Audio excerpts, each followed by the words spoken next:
Good morning friends. Bhagwati teacher training college Gangapur city में इस नए सत्र में प्रवेश लेने वाले प्रवेशार्थियों प्रशिक्षणार्थियों का हार्दिक स्वागत है। प्रथम राउंड की काउंसलिंग के बाद प्रवेश के बाद आप लोगों के मन में एक जिज्ञासा पैदा हो रही होगी कि हम नए कोर्स में हमने प्रवेश लिया है और इसमें हमें क्या पढ़ना होगा, कैसे पढ़ना होगा, क्या हमें सीखने को मिलेगा। ये सब परिस्थितियां अब तक चालू हो चुकी होती अगर ये कोरोना वाला माहौल नहीं होता तो आप कॉलेज आ चुके होते और हम और आप आमने सामने बैठकर रूबरू होकर के इस संदर्भ में चर्चा कर रहे होते। किंतु एक महामारी, एक संक्रमण काल आपके सामने चल रहा है और इस महामारी संक्रमण काल में हम लोग आपसे इस वर्चुअल वीडियो, इस ऑनलाइन क्लास के माध्यम से मैं विजयराज त्रिवेदी आपका स्वागत करता हूं, आपसे जुड़ने जा रहा हूं। आज मैं आपसे आप साल भर में इस पूरे कोर्स के दौरान किस तरह हमसे जुड़े रहेंगे, क्या पाठ्यक्रम रहेगा, क्या क्या हमें पढ़ना होगा और क्या प्रैक्टिकल्स होंगे, इन सबके बारे में आपको मैं चर्चा करने जा रहा हूं। यह एक इंटीग्रेटेड प्रोग्राम है। इंटीग्रेटेड का हिंदी में अर्थ होता है संयुक्त, ज्वाइंट, एकीकृत। यहां पर दो कोर्सों को एक साथ मिलाया गया है, BSc plus BEd, BA plus BEd, यानी दो कोर्सों को यहां पर मिलाया गया है।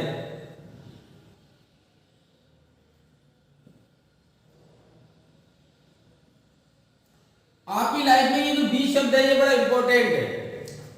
बी का मतलब यहां पर बैचलर, और आप एक साथ दो बैचलर डिग्रियां ले रही हैं। इस 4 साल के दौरान आपको एक साथ दो बैचलर, दो स्नातक की डिग्रियां मिलने जा रही है। एक बैचलर ऑफ साइंस, एक बैचलर ऑफ एजुकेशन। आर्ट वालों की बात करें तो बैचलर ऑफ आर्ट और bachelor of education, bachelor of science, bachelor of education. इस तरह से आप इन दो डिग्रियों को आप लेने जा रहे हैं तो आपकी जिम्मेदारी भी थोड़ी सी ज्यादा हो जाती है, डबल हो जाती है। किनकी तुलना में? जो सामान्य बीए या बीएससी करते हैं उन बच्चों की तुलना में आपकी जिम्मेदारी, आपकी पढ़ाई, आपकी मेहनत डबल हो जाती है, दुगनी हो जाती है। मेरी बात आप लोगों की समझ में आ रही हो? क्योंकि हम लोग डबल कोर्स ले रहे हैं। इसका मतलब है हमें थोड़ा ज्यादा भी पढ़ना होगा, थोड़ा अधिक भी पढ़ना होगा, और थोड़ा अधिक पढ़ने के साथ साथ हमें गंभीरता के साथ भी पढ़ना होगा, क्योंकि हम एजुकेशन ले रहे हैं और एजुकेशन का मतलब है आप लोग टीचर बनने की ओर जा रहे हैं। ठीक है, आज के पाठ्यक्रम में मैं आपसे अगर ये बात करना चाहूं तो ये जो आपका पूरा प्रोग्राम है, बीए या बीएससी बीएड जो प्रोग्राम है, ये यूनिवर्सिटी के द्वारा टोटल 900 मार्क्स का बनाया गया है। जब हम बीए करते हैं या बीएससी करते हैं तो वहां पर 900 मार्क्स जैसी वाली कोई बात नहीं होती। इस 900 मार्क्स के अंदर आपको इस साल में पूरे 10 पेपर पढ़ने हैं। कितने पेपर पढ़ने हैं? फर्स्ट ईयर की बात चल रही है, केवल सेकंड ईयर थर्ड ईयर की बात मैं आपसे नहीं करूंगा। अभी मैं केवल आपसे अभी फर्स्ट ईयर की बात करने वाला हूं। फर्स्ट ईयर में आपको 10 पेपर पढ़ने हैं और ये 10 पेपर भी दो भागों में बटे हुए हैं। कुछ पेपर बीएड से जुड़े हुए हैं और कुछ पेपर बीए और बीएससी से जुड़े हुए हैं। हमारी सामान्य बीए और सामान्य बीएससी में कंपलसरी के 4 पेपर होते हैं। जब कोई बच्चा सामान्य कॉलेज से केवल बीए की या बीएससी की जब डिग्री लेता है तो 4 पेपर कंपलसरी होते हैं। ठीक है, लेकिन जब हम बीएससी बीएड में आते हैं तो इन 4 पेपरों में per year 1 paper one paper, अर्थात फर्स्ट ईयर में भी आपको एक कंपलसरी पढ़ना है, सेकंड ईयर में भी एक कंपलसरी पढ़ना है, थर्ड ईयर में भी एक कंपलसरी पढ़ना है और फोर्थ ईयर में भी एक कंपलसरी पढ़ना है। इस तरह से आपको ये 4 पेपरों को चारों सालों में बांट दिया गया है। इन कंपलसरी पेपर की सबसे जो विशेषता है, अच्छी बात है, या यूं कहें कि ये आपकी जनरल अवेयरनेस, सामान्य जानकारी से जुड़े पेपर होते हैं। ये आपको सामान्यतः जो है पढ़ाने के और पढ़ने के काम आने वाले हैं। और दूसरी जो सबसे अच्छी बात यह है कि ये जो पेपर है केवल पासिंग मार्क वाले पेपर हैं, अर्थात इन पेपर्स में जितने भी नंबर आपके आने वाले हैं वो आपकी मार्कशीट अर्थात आपके अंक जो है उसमें आपका ये प्रतिनिधित्व नहीं करेंगे, आपकी परसेंटेज में ये अंक नहीं जुड़ेंगे। ठीक है, तो यानी यह केवल पास होना अनिवार्य है इन पेपरों में। इनमें आप कितने भी अच्छे नंबर ले आए वो आपकी परसेंटेज में कोई भी योगदान नहीं देने वाले हैं। आप कितने भी कम नंबर ले आए, अगर आपने इसमें 36% मार्क आपको पासिंग चाहिए, अगर आप 36 से कम नंबर लेके आते हैं तो आपको ये पेपर अगले साल फिर दोबारा देना होगा। यानी आप अगर हर साल एक कंपलसरी पेपर है, इस पर आप मेहनत करते रहेंगे तो आपका काम चलता रहेगा। तो पहला जो पेपर आपका यहाँ पर बनता है वो बनता है जनरल इंग्लिश। इस साल आपको जनरल इंग्लिश का पेपर पढ़ना है कंपलसरी में से, इसके नंबर नहीं जुड़ेंगे। दोबारा बता रहा हूं याद करके, पहला जो पेपर है आपका वो आपका जनरल। जब मैं साइंस वालों की बात करता हूं तो साइंस वालों के लिए पहला जो पेपर है वो है केमिस्ट्री। ये दोनों ग्रुप अर्थात साइंस और बायो, मैथ और बायो दोनों में आने वाला है।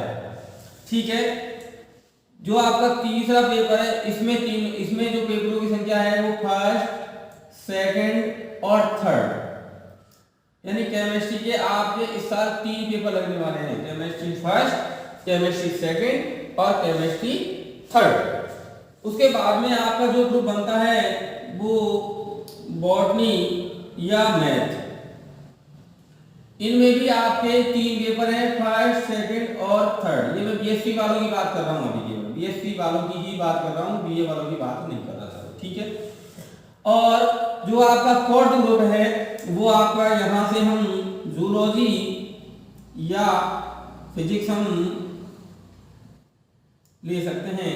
इसमें भी आपके फर्स्ट, सेकंड और थर्ड, यानी कुल मिलाकर के यहाँ आपके पेपरों की संख्या कितनी होगी बेटा? 10 पेपर हो गए।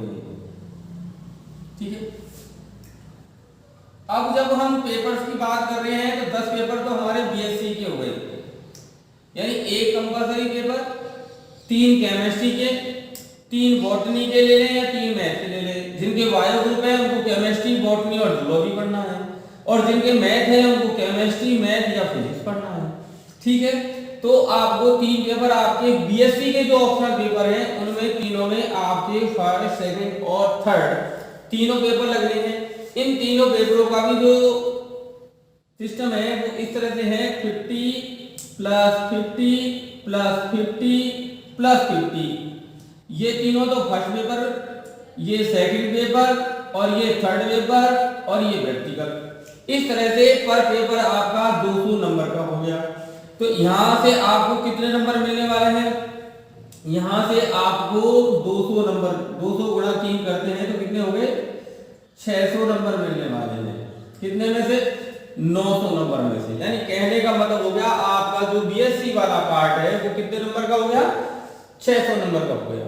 इसी प्रकार से जब हम बीए की बात करते हैं तो बीए वालों के लिए भी यहाँ पर इनका फर्स्ट ऑप्शनल, सेकंड ऑप्शनल और थर्ड ऑप्शनल। लेकिन बीए वालों के लिए थोड़ा सा फायदे की बात ये होती है कि उनके 3-3 पेपर न होकर के 2-2 पेपर होते हैं और वो 100 नंबर के होते हैं। ठीक है ना, तो इस तरह से 200 नंबर का पेपर भी उनका ही होता है, तो ये 600 नंबर का हो गया। जब हम बीएड की बात करते हैं तो बीएड में आपके यहाँ पर इस साल 3 पेपर हैं। 3 पेपर का मतलब है, एक तो है कंटेम्प्रेरी इंडिया एंड एजुकेशन। ठीक है, यह पेपर आपका 80+20 का है। दूसरा जो आपका पेपर है वो है चाइल्डहुड एंड ग्रोइंग अप। ये भी आपका 80+20 का है। और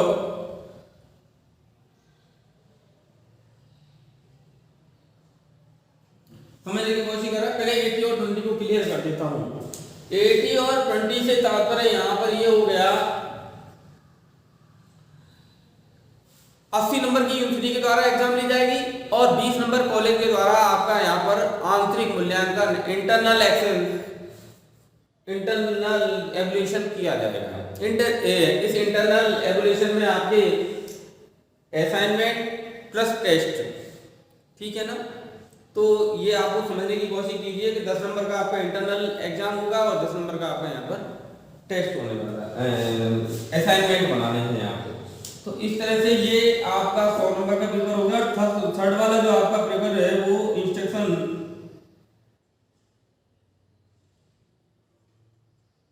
प्रोसेस एंड एवोल्यूशन, ये भी आपका 80 प्लस 20 का है। तो आपको ये बात समझ में आ गई होगी कि भाई आपके 900 नंबर में से इस 900 नंबर को भी कितने भागों में बांटा गया है? 2 भागों में। और पहला भाग बांटा गया है बीएड और दूसरा बांटा गया है बीए या बीएससी। और जब बीएड की बात करते हैं तो ये आपके 300 नंबर का है और जब इसकी बात करते हैं तो ये 600 नंबर का है। और ये दोनों मिलाकर के कितने नंबर के हो गए बेटा? 900 नंबर के हो गए। तो आपको ये समझ में आ जाना चाहिए कि भाई इस साल हमें बीए और बीएससी बीएड पढ़ना है। तो इसी प्रकार से हम जब बात करते हैं तो ये हमारे समझ में आ गया होगा कि बीए के हमें 3 पेपर पढ़ने हैं, सॉरी बीएड के हमें 3 पेपर पढ़ने हैं और बीएससी के हमें 10 पेपर पढ़ने हैं। बीएससी के हमें 10 पेपर पढ़ने हैं। इस प्रकार से बीएससी वालों के लिए कुल पेपर्स की संख्या कितनी हो गई? 13 पेपर्स हो गए। ध्यान रहेगा ना, इस साल आपको कितने पेपर पढ़ने हैं? 13 पेपर्स पढ़ने हैं। अगर आप 13 पेपर्स में किसी भी पेपर में बैठ खाते हैं तो आपको फिर नेक्स्ट ईयर में जाना होगा। इसलिए इन 13 पेपर्स को लेकर के हमें चलना है। यही कंडीशन सेकंड ईयर में है। सेकंड ईयर में ये 3 पेपर बदल जाएंगे, इनकी जगह नए 3 पेपर आ जाएंगे, ये वही की वही रहने वाले हैं। फिर उसके बाद थर्ड ईयर में आपके फिर 3 पेपर बदल जाने हैं और ये वही की वही रहने हैं। 3 साल के बाद में जब आपकी बीएससी कंप्लीट हो जाएगी तब उसके बाद में लास्ट वाला जो ग्रुप रहेगा वो आपका केवल बीएड का रहेगा, ठीक है। अब हम जरा आर्ट वालों की बात कर लेते हैं, ठीक है। जब हम बीए आर्ट वालों की बात करने की कोशिश करते हैं तो आर्ट वालों के लिए भी जो पेपर है वो 900 नंबर के हैं हमारे पास। कितने के हैं? 900 नंबर का है। 900 नंबर में से वही हो गया पेपर कितने नंबर का हो गया? 900 का। पहला पार्ट कौन सा हो गया? बीएड। बीएड में कितने पेपर है? 1, 2 और 3। पहला पेपर कौन सा बताया था मैंने? पहला बताया था आपको मैंने कंटेम्पररी इंडिया एंड एजुकेशन, ठीक है। ये बीएड का पहला पेपर है। दूसरा बताया था मैंने आपको चाइल्डहुड एंड ग्रोइंग अप और तीसरा बताया था मैंने instruction system and evolution process, ठीक है। ये वाले पेपर आपके 80 प्लस 20 इजिकल टू 100 और कितने पेपर है हमारे पास? 3। तो कितने नंबर के हो गए? 300 मार्क्स के हो गए। और जब हम इधर की बात करते हैं तो बीएड आपका 300 नंबर का हो गया, ठीक है ना। और जब इधर की बात करते हैं तो जो ऑप्शनल फर्स्ट, ऑप्शनल सेकंड और ऑप्शनल थर्ड, यानी बीए वालों को यहाँ 3 पेपर लेने होते हैं। ऑप्शनल में 3 सब्जेक्ट लेने होते हैं और इन तीनों सब्जेक्ट की जब हम बात करने की कोशिश करें तो इन तीनों पेपरों में बहस जो है तो हमारे यहाँ पर जो कॉलेज के हिसाब से तीनों तो लैंग्वेज हिंदी, इंग्लिश या संस्कृत, इनमें से कोई सा भी ले सकता है। पॉलिटिकल ले सकता है या हिस्ट्री ले सकता है या फिर वह जियोग्राफी ले सकता है, ठीक है। इन तीनों ग्रुप में से आपको एक एक सब्जेक्ट चूज करना है और इस तरह से आपका ये बनने वाला है। इन तीनों में से एक एक चूज करने के बाद में आप जो है ये समझने की कोशिश कीजिए कि आपको इस साथ बहुत सारे बच्चे कैसे हैं कि साहब जो है मैं पॉलिटिकल हिस्ट्री दोनों लेना चाहता हूँ या मैं पॉलिटिकल हिस्ट्री ज्योग्राफी लेना चाहता हूँ। ले तो सकता है वो, पर आपको ये भी समझने की कोशिश करना है कि जब आपकी थर्ड ईयर आती है तो थर्ड ईयर में आपको 2 सब्जेक्ट आपको लेने पड़ते हैं चूजिंग बीएड के, यानी आपके बीएड के आपके ऑप्शनल फर्स्ट और ऑप्शनल सेकंड आपको लेने होते हैं और इसी के आधार पर बच्चा सेकंड ग्रेड में टीचिंग के लिए अप्लाई कर सकता है। अगर आपके बीए में वह सब्जेक्ट है तो आप सेकंड ग्रेड में अप्लाई कर सकते हैं, अगर भाई बीए में वो सब्जेक्ट नहीं है तो आप सेकंड में ग्रेड में अप्लाई नहीं कर सकते। इसका मतलब ये हुआ कि जैसे कोई बच्चे भी मान के चले हम हिंदी नहीं है बीए में, वो हिंदी नहीं ले रहा है या अंग्रेजी नहीं ले रहा है या संस्कृत नहीं ले रहा है, तो वो सेकंड ग्रेड में हिंदी अंग्रेजी या संस्कृत का टीचर नहीं बन सकता है, ठीक है ना। इसी प्रकार से अगर वह सामाजिक ज्ञान का टीचर बनना चाहे, सेकंड ग्रेड में केवल सामाजिक ज्ञान की जगह निकलती है, तो आर्ट वालों के लिए अगर वो ऐसे कोई पूछा जाए तो सेकंड ग्रेड में कौन कौन सी जगह बनती है, तो सेकंड ग्रेड में या तो तीनों तो लैंग्वेज या फिर सामाजिक ज्ञान। अब अगर वह सामाजिक ज्ञान और इंग्लिश हिंदी या संस्कृत में से कोई सा भी एक सब्जेक्ट यूज करना चाहे, उस सब्जेक्ट दोनों सब्जेक्टों को अपने टीचिंग सब्जेक्ट के रूप में बनाना चाहे, तो उसे इन तीनों में से किसी एक को लेना आवश्यक है, चाहे वो हिंदी ले, चाहे वो इंग्लिश ले, चाहे वह संस्कृत ले। और इधर से एक ग्रुप में से ये दो सब्जेक्ट लेना जरूरी है, क्योंकि सामाजिक ज्ञान सब्जेक्ट का निर्माण जो है वो आर्ट के दो सब्जेक्टों से मिलकर के किया गया है। वहां शर्त ये रखी जाती है कि बीए में आर्ट के कम से कम जो सामाजिक ज्ञान परिवार है, जो सोशियल परिवार है, उस सामाजिक ज्ञान परिवार में से कोई से दो सब्जेक्ट होने चाहिए। जो सामाजिक विज्ञान है उनके कोई से भी दो सब्जेक्ट आपके होने चाहिए। तो इस तरह से आपका ये ग्रुप हो जाएगा। इनमें आपके जो पेपर यूनिवर्सिटी लेती है वो दो पेपर लेती है, फर्स्ट और सेकंड, और प्रत्येक पेपर कितने नंबर का होता है, ई पेपर 100 मार्क का होता है। इस तरह से ये पेपर कितने नंबर का हो गया, 200 नंबर का, फर्स्ट 100 इसके 100 इसके, ये पेपर भी कितने का हो गया, 200 का, ये कितने का हो गया, 200 का, ये कितने का बन गया आपका 600 का। इस तरह से आपके 900 हो गए। और जो कंपलसरी पेपर है जनरल इंग्लिश, वो साइंस को भी पढ़ना है और आर्ट को भी पढ़ना है, यानी बीएससी बीएड को भी पढ़ना है और बीए बीएड को भी पढ़ना है। तो यहाँ बीए बीएड और बीएससी बीएड के लिए 4 पेपर ऐसे हैं जो बिल्कुल बहुत अनिवार्य हो गए, ये दोनों को साथ साथ पढ़ने हैं मिलकर के। 3 तो बीएड के पेपर ये बीएससी वालों को भी पढ़ने हैं, और यही 3 पेपर आपको बीएड वालों को भी पढ़ने हैं। और ये जो जनरल इंग्लिश है वो आपको दोनों को मिलकर के पढ़ना है। जनरल इंग्लिश में आपको केवल पासिंग मार्क चाहिए, और इसके नंबर जो है आपकी परसेंटेज में, यानी जो एग्रीगेट मार्क होंगे 900 के, उसमें नहीं ऐड होंगे। ये पेपर 100 नंबर का होगा और पास होने के लिए 36 नंबर चाहिए। इनके सबके आपको होंगे। इनमें सब में इंटरनल यानी 80+20 का है, इसका मतलब हो गया इनमें सब में यूनिवर्सिटी की जो एग्जाम लगने वाली है वो 80 नंबर की लगने वाली है, और जो 20 नंबर है वो आपके यहाँ से कॉलेज के द्वारा भेजे जाने वाले हैं। जो लोग भूगोल लेते हैं, भूगोल का जो सिस्टम है वो 75+75 + 50 है, यानी 75 का फर्स्ट पेपर है, 75 का सेकंड पेपर है और 50 का प्रैक्टिकल है, ठीक है। प्रैक्टिकल सब्जेक्ट केवल अपने आर्ट में भी है, ज्योग्राफी है, बाकी और नहीं है। तो इतना आप लोगों के समझ में आ गया होगा कि हम जब बीए बीएड कर रहे हैं या बीएससी बीएड करने जा रहे हैं तो हम एक नए कोर्स में एक नई सावधानी के साथ हम जा रहे हैं। एक मैं आप लोगों से यहाँ ये कहना चाहूंगा कि भैया आप बीए बीएड कर रहे हैं, बीएससी बीएड कर रहे हैं, क्यों कर रहे हैं? तो देखो क्यों कर रहे हैं, ये एक अपने आप में बहुत बड़ा प्रश्न है। पहली बात तो ये है कि हम बीए कर रहे हैं और एक बीए बीएड कर रहे हैं, या हम बीएससी कर रहे हैं या बीएससी बीएड कर रहे हैं। तो देखो सबसे पहली जो बात हो रही है, टू बी ए टीचर, एक अध्यापक होना। आप लोगों के अभी से दिमाग में आ जाना चाहिए कि हम लोग अध्यापक होने जा रहे हैं। अगर आप अध्यापक होने जा रहे हैं तो निश्चित से मान के चलिए कि आप अच्छी बात करेंगे आप, ठीक है। जब आप अध्यापक बनने जा रहे हैं तो अच्छी बात सोचेंगे भी।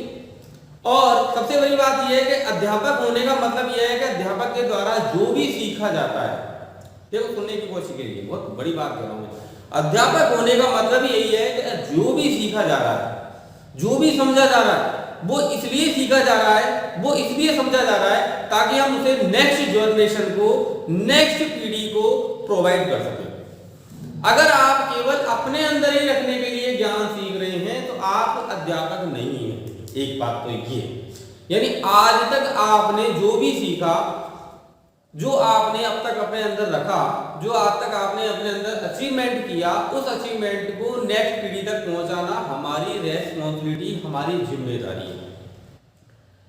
दूसरी बात है, टीचर होने का मतलब है आपके व्यवहार में सामान्य व्यक्ति के व्यवहार की तुलना में ज्यादा विनम्रता होनी चाहिए, ज्यादा नम्रता होनी चाहिए, ज्यादा सिंसियरिटी, गंभीरता होनी चाहिए।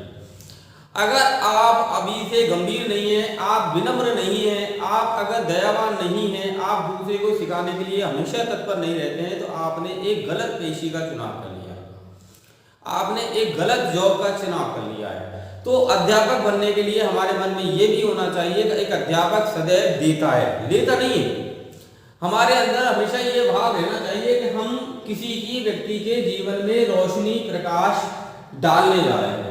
तो to being a teacher it is a important sentence to our life to change our life. ये जो अध्यापक होना है वो हमारे जीवन का एक महत्वपूर्ण विषय है। महत्वपूर्ण विषय इसलिए है क्योंकि हम दूसरे के जीवन को परिवर्तित करने के लिए जा रहे हैं, और दूसरे के जीवन को परिवर्तित करने के लिए सबसे पहले हमें अपने आप को अध्यापक बनाने के लिए, अध्यापक होने के लिए दोनों प्रकार के परिवर्तन अर्थात शारीरिक परिवर्तन और मानसिक परिवर्तन, और इस मानसिक परिवर्तन में भी दोनों प्रकार के परिवर्तन, एक हमारे पास क्रिएशन वाले और दूसरे हमारे मॉरल नैतिकता वाले। क्रिएशन का मतलब हो गया कि मैं अध्यापक बनने के लिए, पढ़ाने के लिए कौन कौन से कला कौशल, कौन कौन सी ट्रेनिंग की जरूरत होगी, कौन कौन सी विधियां होंगी, कौन कौन से मेथड्स होंगे। एक टीचर पढ़ाने के लिए क्या पूर्व में तैयारी करता है, लेसन प्लान कैसे बनाता है, और उसको किस तरह से बच्चे की मानसिक, देखो दो मैं अंतर करने की कोशिश करता हूँ आपके सामने। आज के जमाने में क्या हो गया, आपने ट्यूशन पढ़े होंगे, आपने क्लासरूम में पढ़ा होगा, कहीं ना कहीं तो आप लोग इकट्ठे रूप से 30 से 40 जनों के रूप में पढ़े होंगे। जैसे आप अपने स्कूल में 10वीं 11वीं 12वीं में पढ़े होंगे, या आप लोग जो है ट्यूशन पढ़ने के लिए कहीं नहीं होंगे। चलिए आप सोचिए, फिलहाल मैं ट्यूशन को और स्कूल को दोनों को रखे चलता हूँ। मान के चलिए कि एक सरकारी हॉस्पिटल है और एक प्राइवेट हॉस्पिटल है, ठीक है।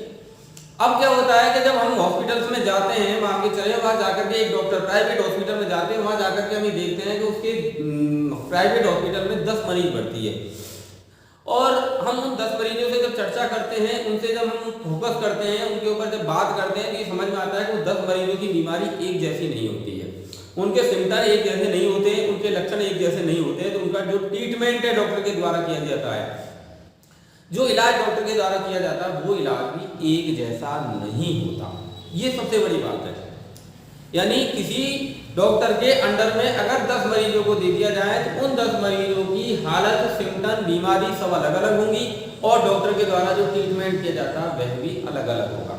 अब इसी लाइन को अगर हम टीचिंग लाइन में लाने की कोशिश करें, अगर आपको 10 बच्चे दे दिए जाए ट्यूशन पढ़ाने के लिए, अब आप उन 10 बच्चों को एक्स्ट्रा मेहनत करा रहे हैं, आप उनको पढ़ाने की कोशिश कर रहे हैं, लेकिन हमारे साथ होता क्या है कि उन 10 बच्चों की सबकी बीमारियां अलग अलग हैं। यानी सबके सीखने का स्तर, बीमारी का तात्पर्य हो गया उनका सबके सीखने का लेवल, उनके सीखने का जो स्तर है वो सबका अलग अलग होता है। सबकी कमजोरियां अलग अलग होती है, सबके वीक पॉइंट अलग अलग होते हैं, सबके जो सब्जेक्ट हैं इंटरेस्टेबल वो अलग अलग होते हैं। उसके बावजूद भी टीचर के द्वारा, यानी जो डॉक्टर है क्लास का, उसके द्वारा उनको एक जैसे ही ट्रीट किया जाता है। ये सबसे बड़ी हमारे पेशे की कमजोरी है। बात समझ में आई मेरी? कि भाई जब एक डॉक्टर 10 मरीजों को अलग अलग तरह की दवाई और अलग अलग तरह का टेस्ट और अलग अलग तरह का ट्रीटमेंट दे सकता है, तो एक टीचर 10 बच्चों को उनकी कमजोरियों को जान करके कि कौन से बच्चे का सीखने का स्तर तेज है, कौन से का कम है, कौन सा कहाँ किस स्तर पे पड़ा हुआ है, इन सबको बिना जाने ही और वह बोर्ड पर जाकर इलाज करना शुरू कर देता है। इससे क्या होता है कि कुछ बच्चों को तो जो उस बीमारी से जुड़े हुए हैं वो तो कवर कर जाते हैं, जिनकी इम्यूनिटी पावर ज्यादा होती है, जिन बच्चों की सीखने की क्षमता, इम्यूनिटी पावर का मतलब सीखने की क्षमता ज्यादा होती है, तो वो बच्चे तो क्लास को कवर कर जाते हैं। लेकिन जिन बच्चों की सीखने की क्षमता, इम्यूनिटी पावर कम होती है, वो बच्चे फिर पिछड़ते चले जाते हैं, और इसमें दोष बच्चे का ही माना जाता है, टीचर का नहीं माना जाता। जबकि रियलिटी में दोष तो टीचर का ही होता है, क्योंकि उसने उन बच्चों की कमजोरियों को ना तो जानने का प्रयास किया और ना ही उनको दूर करने का प्रयास किया। ठीक है, नेक्स्ट वीडियो में कल से हम इन सब्जेक्टों में से किसी न किसी एक सब्जेक्ट को, बीएड वाले सब्जेक्ट को, साइंस वाले सब्जेक्ट के मैं वीडियो आपको भेज ही रहा हूँ। कल से मैंने ये प्रारंभ कर दी है श्रृंखला, और अब बीएड वाले पेपर्स में से भी आपको जो है मेरे द्वारा जनरल इंग्लिश के संदर्भ में आपसे चर्चाएं की जाएंगी, और बीएड वाले पेपर्स के बारे में भी जल्दी ही आप लोगों से नए वीडियो के साथ मुलाकात होगी। तो आपसे उम्मीद करता हूँ, आशा करता हूँ आप लोग जो है इस कोर्स का पूरा मजा लेंगे और अपने दिमाग में एक ही बात ध्यान रखेंगे, हम अध्यापक बनने जा रहे हैं। आपके अंदर किसी भी प्रकार की मानसिक बुराइयां हैं, आपके अंदर अगर किसी भी प्रकार के दोष हैं, आप किसी से अगर अच्छा प्रेम, किसी से आप जो है किसी को आप एक अच्छी नज़र से नहीं देख सकते हैं, आप किसी के प्रति जो है दया का भाव नहीं रख सकते हैं, तो ये जो हमारी मानसिक कमजोरियां हैं, इन मानसिक कमजोरियों को हमें दूर करना होगा। मैं आपसे आशा ही नहीं उम्मीद करता हूं कि जब आपसे मेरी मुलाकात होगी तो आप इस वीडियो को देखने के बाद में आपके दिमाग में एक बहुत अच्छी बात घर करेगी कि हम अब अध्यापक बनने जा रहे हैं। We are going to being a teacher, एक अध्यापक होने जा रहे हैं। और आपको मानसिक रूप से, फिजिकल रूप से कोई आवश्यकता नहीं है। पहली बात है आपको मानसिक रूप से टू मेंटली प्रिपेयर होना है। क्या प्रिपेयर होना है कि हम अध्यापक होने जा रहे हैं। आप अपने मन में कभी भी बैठे, आप इस नए कोर्स के प्रति अगर सोचते हैं तो सबसे पहली बात यही सोचे कि मैं एक अध्यापक होने जा रहा हूं। अगर ऐसा आप सोचते हैं तो निश्चित रूप से मानिए आप 4 साल बाद जब यहाँ से निकलेंगे इस डिग्री के साथ में, तो आप एक परफेक्ट डिग्री के साथ और एक परफेक्ट मानसिकता के साथ अच्छे अध्यापक के रूप में आप यहाँ से निकलेंगे। और मैं इस कोर्स में आपका स्वागत करता हूँ और आपसे उम्मीद करता हूँ कि हम और आप मिल करके कदम साथ साथ बढ़ाएंगे और भविष्य में इस समाज को कुछ नया देने का प्रयास करेंगे। तो welcome to first education class, ठीक है। और अगर आप लोगों के वीडियोज नहीं चल रहे हैं तो सबसे पहला काम जो है कीजिए कि जो मेरा मोबाइल नंबर मैंने जो व्हाट्सएप पर आपके भेजा है ग्रुप में, उसको आप अपने कॉन्टैक्ट लिस्ट में सेव कीजिए, तभी आपके वीडियोज चलेंगे, अन्यथा वो आपके वीडियोज लिंक नहीं चलेंगे, ठीक है। हमारे यूट्यूब चैनल का नाम है Bhagwati TT college Durgapur city. आप यूट्यूब पर Bhagwati TT college Durgapur city डालेंगे और वहाँ आप उसे सब्सक्राइब कीजिए। नए वीडियोज होंगे वो आपके सामने तुरंत ही आपको प्रस्तुत हो जाएंगे, ठीक है दोस्तों। Thank you.